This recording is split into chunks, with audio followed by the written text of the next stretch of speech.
Olá, bem-vindo, meu amigo estudante da Bíblia. Mais uma vez juntos para estudarmos a palavra de Deus.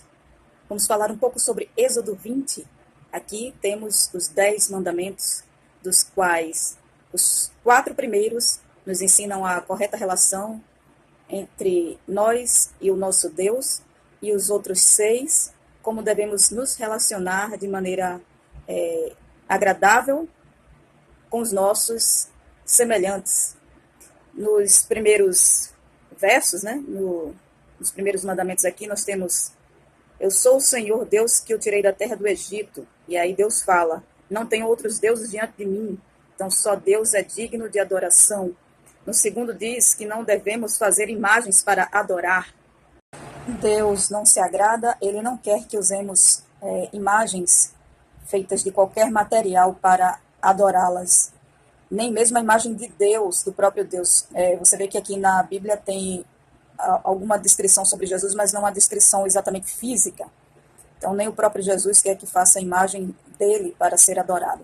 O terceiro mandamento nos fala que nós não devemos tomar o nome do Senhor em vão, mas não é só a questão de blasfemar, nem de ficar repetindo o nome dele em situações que não exaltem o seu nome, mas também devemos ter cuidado em não dizer que somos dele, né? Dizer que somos amantes de Deus, né?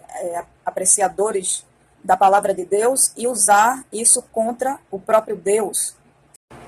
Deus não se agrada que nos envolvamos em escândalos e assim venhamos a denigrir o evangelho, né? Devemos ter muito cuidado, porque se nós professamos ser de Jesus, devemos agir de acordo com como Jesus agiria.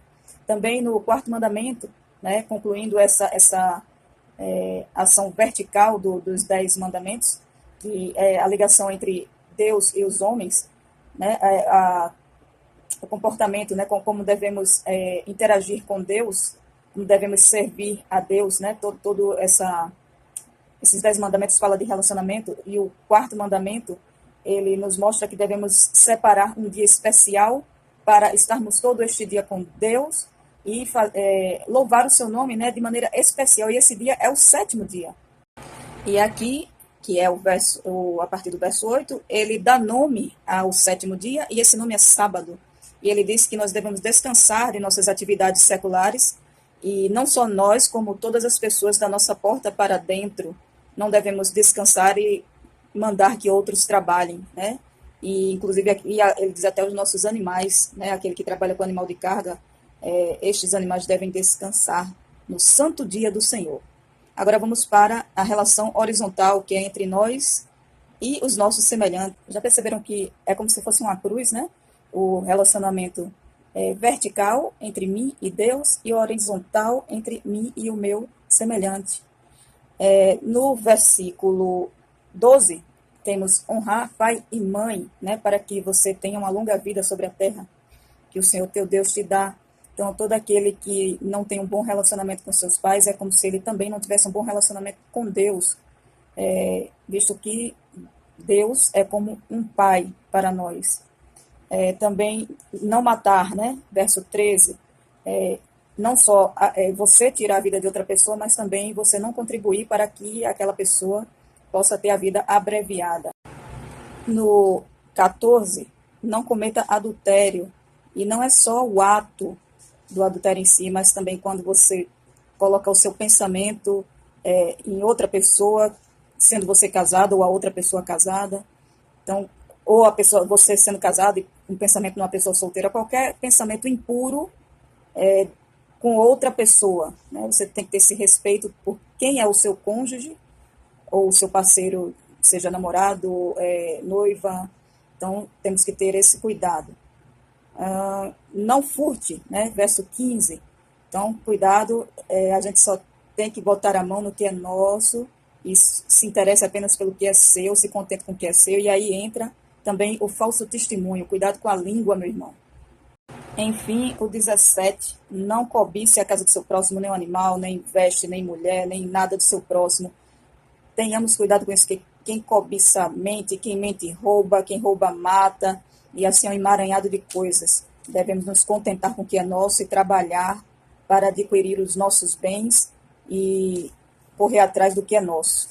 Mais adiante, verso 18, Moisés, mediador entre Deus e o povo. Então, Moisés ele foi colocado ali na posição que ele está, ele foi escolhido para falar, né? Fale-nos você e ouviremos, porém não fale Deus conosco, para que não morramos. O povo precisava realmente desse mediador, eles temiam a Deus e queria que Moisés realmente fizesse essa intermediação. Isso nos lembra Jesus, o intermediário entre Deus e nós, né? Então, nós não precisamos de qualquer outra pessoa como intermediário.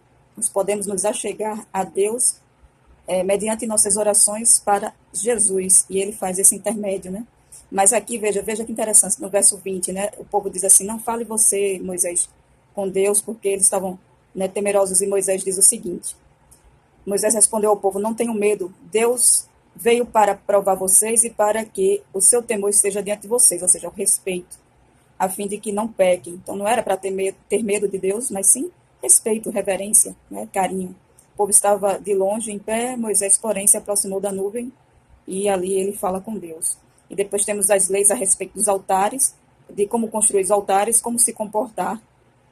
Aqui Deus repete, né, que não façam deuses de prata. Lembra que ele disse aqui nos 10 mandamentos que não deveriam construir imagens, né, de escultura, e aqui ele diz, não façam deuses de prata nem de ouro para serem adorados aqui nesse altar. Vocês construirão um altar para mim, e aqui ele diz como deve ser esse altar, altura, tudo mais. Se vocês fizerem um altar de pedras para mim, não façam de pedras lavradas, pois se fizerem uso de ferramentas, vocês terão profanado o altar. 26, nem subam no meu altar por degraus, para que ali não se exponha a sua nudez. Então, tudo muito explicadinho, tudo que vem da parte de Deus, vem tudo explicadinho para que o povo pudesse seguir. Então, para hoje eu deixo a mensagem de que os mandamentos de Deus estão aqui não para complicar a nossa vida, mas, pelo contrário, para nos ajudar a nos relacionarmos com Deus e com o nosso próximo, para facilitar a nossa vida, para que tenhamos uma vida plena e feliz. Jesus cumpriu os 10 mandamentos, nos mostrando que é possível, e a sua graça está aí à disposição, à nossa disposição, para que possamos nos relacionar muito bem com Deus e com o nosso próximo. Vamos orar?